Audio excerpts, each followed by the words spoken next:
хамгийн аимшигтай дайн бол юу вэ гэхээр хүний оюун санаа гэж ярьдаг. Хүний бодол гэж ярьдаг. За тэгээ Библиэл дээр энэ бодол, оюун санаа гэдэг зүйлийг бол 300 гаруй удаа дурдсан байдаг. Бодол санаа гэдэг нь бас олон салаа утгуудыг бол агуулж байгаа. Тэн дээр тогтсон ойлголт, аливаа зүйлүүдийг гүн ухаанаар бодох, эргцүүлэх дүгнэлтийг бас ярьж байгаа гэж хэлж болно. Өөрийнх нь дотоод хүнийг тодорхойлох тэр ойлголтыг бас энэ оюун санаагаар Библи бол тодорхойлж өгч хэлж болно. Яагаад 80% нь сөрөг зүйлдээ илүү анхаардаг вэ?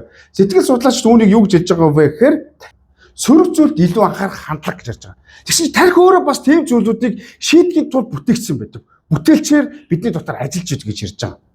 Яагаад мэдрэг өдгөр биднийг аюулгүй байлгахын тулд, зөв байлгахын тулд, шийдэмгий байлгахын, тогтсон ойлголттой болохын тулд, тогтсон ойлголтыг батжуулахын тулд маа гэж ярьж байгаа байхгүй.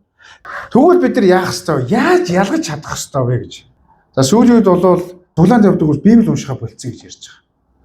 Библи уншдаггүй цуглаанд явдаг итгэгч нар. Бурхны үг мэддэггүй цуглаанд явдаг итгэгч нар.